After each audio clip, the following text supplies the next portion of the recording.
મારા ઘણા મિત્રો મને એમ કહે છે કે દીપાબેન, તમારા જેવી દાળ ઢોકળી તો અમારા ઘરે તો આવી બનતી જ નથી. તો ગુજરાતી દાળ ઢોકળી તો બધાને ભાવે છે, પણ ટેસ્ટ એવો આવતો નથી, ખરું ને?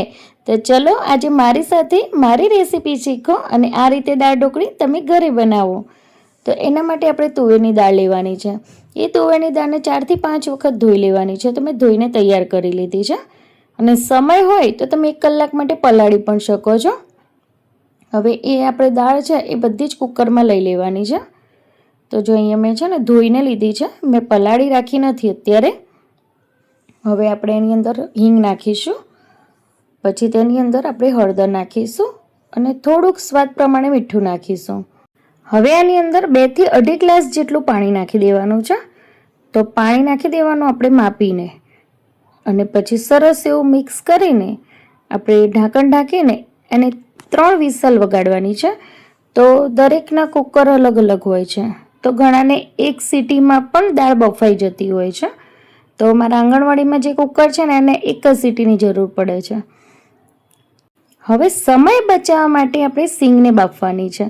તો મેં આ રીતનું છીબું મૂકી દીધું છે અને અંદર સિંગદાણા છે એ વાટકીની અંદર મૂક્યા છે. વાટકીની અંદર કોઈ પણ પાણી નથી નાખ્યું. હવે આપણે 3 વિસલ વગાડી લેવાની છે, ત્યાં સુધી આપણે લોટ બાંધીશું. તો અહીંયા આપણે દાળ ઢોકળી માટેનો લોટ બાંધવાનો છે. તો લોટ ઘઉંનો લેવાનો છે. એની અંદર આપણે મસાલા કરવાના છે. તો નોર્મલ રૂટિન મસાલા છે જે હું આની અંદર કરી રહી છું. તો હળદર નાખી છે મેં, અહીંયા થોડુંક ધાણા જીરું પાવડર નાખ્યું છે, થોડુંક આપણે લાલ મરચું નાખીશું. તો હું કાશ્મીરી લાલ મરચું જ યુઝ કરું છું એટલે મેં એ જ નાખ્યું છે આની અંદર. હવે થોડીક હિંગ નાખીશું. આપણે આની અંદર પણ થોડીક હિંગ નાખવાની છે. હવે આપણે અજમો લેવાનો છે અને થોડોક આ રીતે હાથથી મસળી લેવાનો છે. તો ઢોકળી માટેનું છે ને આ મેઇન પોઈન્ટ છે, અજમો. અજમો ના હોય ને તો ઢોકળી ખાવાની મજા ના આવે. અજમો નાખીશું અને પછી આપણે સ્વાદ પ્રમાણે મીઠું નાખવાનું છે. તો મીઠું મિક્સ ના થઈ જાય નહીં તો ઢોકળી મજા નહીં આવે. તો આ સ્પેશિયલ રેસીપી છે તો વિડીયોને છેલ્લે સુધી જોજો, અને વિડીયો ગમે ને તો જ બીજાને શેર કરજો. કોઈ જરૂરી નથી કે શેર કરવો જ. તો હવે આપણે એની અંદર મોયણ માટે તેલ નાખીશું. હવે આપણે બધી જ વસ્તુ હાથથી પહેલાં મિક્સ કરી લઈશું, જેથી મસાલા છે એ પ્રોપર આની અંદર મિક્સ થઈ જાય. તો તમે એક વખત આ રેસીપી દાળ ઢોકળીની ટ્રાય કરજો અને પછી તમે કહેજો કે તમારે આ વખતે દાળ ઢોકળી કેવી બની. હવે આપણે થોડું થોડું પાણી નાખીને લોટ બાંધવાનો છે. તો લોટ છે એ બહુ કઠણ પણ નહીં અને બહુ ઢીલો પણ નહીં, એ રીતનો લોટ બાંધવાનો છે કે આપણે એની અટોમણ વગર વણી શકીએ. કેમ કે અટોમણ નથી નાખવાનું આની અંદર, અટોમણ વગર જ આપણે આ જે રોટલી છે એ વણવાની છે. તો થોડુંક તેલ નાખીને લોટને આ રીતે ટૂંપી લીધો છે. હવે ઢાંકીને મૂકી દઈશું અને હવે દાળ ચેક કરીશું. તો દાળ બફાઈ ગઈ છે.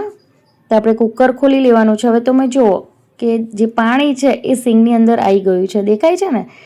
તો સિંગની અંદર આપણે કોઈ પણ પાણી નથી નાખ્યું. હવે ઝારાથી આપણે પાણી કાઢી લીધું છે અને સિંગને એક વાટકીની અંદર સેપરેટ મૂકી દેવાની છે. હવે આપણે આ જે છીબું છે એને પણ કાઢી લઈશું. હવે દાળ ચોંટી ગઈ છે, એના ઉપર એને પણ આ રીતે ચપ્પાથી કાઢી લેવાની છે. તો એકદમ સરસ એવી દાળ બફાઈ છે. જો મેં 2 થી 2.5 ગ્લાસ જેટલું પાણી નાખ્યું હતું ને, તો જો સરસ એવી દાળ બફાઈ ગઈ છે ને. તો આ રીતની દાળ બફાવી જોઈએ. અને જો એવું લાગે કે દાળ બરાબર બફાઈ નથી તો બ્લેન્ડરથી ફેરવી દેવાનું, એટલે સરસ એવી દાળ મસ્ત મિક્સ થઈ જશે. હવે આપણે પાણી નાખી દઈશું આની અંદર, અને જો આ રીતનું વલોણું આવે છે, દરેકના ઘરે હશે જ દાળ વલોવાનું, તો એને આપણે આ રીતે મિક્સ કરી દેવાનું છે. તો આપણી દાળ પરફેક્ટ તૈયાર છે. હવે આપણે વઘાર કરવાનો છે. તો એક તપેલું લઈશું, તેની અંદર તેલ નાખીશું. તેલની અંદર રાઈ નાખીશું, જીરું નાખીશું, અગેન થોડી હિંગ નાખીશું. હવે આપણે મીઠો લીમડો નાખી દેવાનો છે. થોડા ઝીણા સમારેલા ટામેટાં નાખી દેવાના છે. અહીંયા છે ને મેં આદું અને લીલા મરચાંને કૂટી લીધા છે, તો એ નાખ્યું છે મેં આની અંદર. હવે આપણે થોડાક સૂકા મસાલા નાખવાના છે, જેમાં મેં લાલ મરચું, તમાલપત્ર લીધું છે, એ નાખ્યું છે મેં આની અંદર, અને મિક્સ કરી લેવાનું છે ટામેટાં ચડે ત્યાં સુધી. પછી તેની અંદર મસાલા કરવાના છે. તો રૂટિન મસાલા છે. તો હળદર, લાલ મરચું, ધાણા જીરું પાવડર અને સ્વાદ પ્રમાણે મીઠું. તો લોટની અંદર નાખેલું છે એટલે આપણે જરૂર પ્રમાણે થોડું થોડું જ આની અંદર નાખવાનું છે, અને પછી બાફેલી દાળ નાખી દેવાની છે. તો હવે આપણે કુકરની અંદર થોડીક દાળ ચોટેલી છે એટલે અંદર ફરીથી થોડુંક પાણી નાખીશું અને આ રીતે મિક્સ કરીને પાછું આની અંદર નાખી દઈશું. તો હવે દાળને આપણે ઉકાળવાની છે. તો એ પહેલાં આપણે આની અંદર થોડો ગોળ નાખી દઈશું. ગુજરાતી છીએ તો થોડુંક ખટમીઠું તો હોય જ, તો ગોળ નાખવાનો છે, ખાંડ નહીં નાખવાની. હવે આપણે દાળ ઉકળે ને ત્યાં સુધી આપણે રોટલી વણી લઈએ ઢોકળી માટેની. તો એના માટે આપણે લોટને આ રીતે મસળીને પછી આ રીતના લુવા બનાવી લેવાના છે. તો જેટલી ઢોકળી નાખવી હોય ને એટલા લુવા તૈયાર કરી લેવાના. તો મારે આટલી ઢોકળી નાખવાની છે એ પ્રમાણે મેં લુવા તૈયાર કરી લીધા છે. જે લોટ બચે છે ને એની ભાખરી બનાવીશ હું. તો જો આ રીતની આપણે રોટલી વણવાની છે, બહુ પાતળી પણ નહીં અને બહુ જાડી પણ નહીં, એ રીતની મીડિયમ થીક એવી આપણે રોટલી વણીને તૈયાર કરી લેવાની છે. તો જો આ રીતની હોય છે. તો બધી જ રોટલી આપણે પહેલાં વણી લેવાની છે. એવું નહીં કે વણો છો અને કાપી કાપીને નાખો છો, એક સાથે જ આપણે નાખવાની છે. તો દાળ ઉકળે ને પછી જ આપણે ઢોકળી નાખવાની છે. તો દાળમાં ઉભરો આવે ને ત્યાં સુધી આપણે થોડી રાહ જોવાની છે. તો દાળ ઉકળવા લાગી છે. તો હવે આપણે થોડાક સિંગદાણા જે બાફીને રાખ્યા હતા ને એ અંદર નાખી દેવાના છે. તો મેં નાખી દીધા છે. હવે જુઓ તમે, દાળ આ રીતે ઉકળવા લાગી છે, દેખાય છે? તો આ ડિફરન્ટ છે. દાળ આ રીતે ઉકળવા લાગે પછી આપણે ફટાફટ ઢોકળી કાપવાની છે. અને આ સમયે ગેસને ફાસ્ટ જ રાખવાનો છે, ધીમો કરવાનો નથી, એનું ખાસ ધ્યાન રાખજો. ફાસ્ટ ગેસની અંદર જ આપણે ફટાફટ આ રીતે ઢોકળી કાપીને અને આની અંદર નાખતું જવાનું છે. તો બધી ઢોકળી નખાઈ જાય ને પછી જ આપણે ગેસ ધીમો કરવાનો છે. ત્યાં સુધી આપણે ફાસ્ટ ગેસની અંદર ઢોકળી આ રીતે કાપીને નાખવાની છે. તો નાની નાની થોડી વાતો હોય છે જે આપણે ધ્યાનમાં લેવાની હોય છે. તો તમારી ઢોકળી છે ને પરફેક્ટ બનશે. નહીં તો ઘણી વખત કેવું થાય છે કે ઢોકળી અમુક ચડશે ને અમુક કાચી રહી જશે. એના માટે આપણે ઉકળતી દાળની અંદર જ બધી ઢોકળી નાખવાની છે. તો જો બધી ઢોકળી કપાઈને મેં નાખી દીધી છે આની અંદર. હવે એક વખત મિક્સ કરી લઈશું. તો જો આ રીતે ઉકળવા લાગ્યું છે. હવે આપણે ગેસ ધીમો કરીને ઢાંકીને હવે આપણે ઢોકળીને 10 મિનિટ માટે થવા દઈશું. 10 મિનિટ પછી આપણે ચેક કરીશું ને તો આપણી ઢોકળી છે પરફેક્ટ બની ગઈ છે. હવે ઢોકળી ચડી જાય પછી છેલ્લે લીંબુ નીચોવાનું, કેમ કે ગોળ નાખ્યો છે એટલે ખટાશ માટે પણ કંઈ નાખવું પડે. એટલે મેં લીંબુ નીચ્યું છે. છેલ્લે આપણે ધાણા નાખ્યા છે એટલે કે કોથમીર નાખી છે. તો આપણી ઢોકળી સરસ એવી બની ગઈ છે. જો જોતાની સાથે જ બધાને મોઢામાં પાણી આવી ગયું ને. તો કાલે જ રવિવાર તો ગયો છે, પણ કંઈ વાંધો નહીં, નેક્સ્ટ રવિવારે તમે આ રીતે ઢોકળી બનાવજો.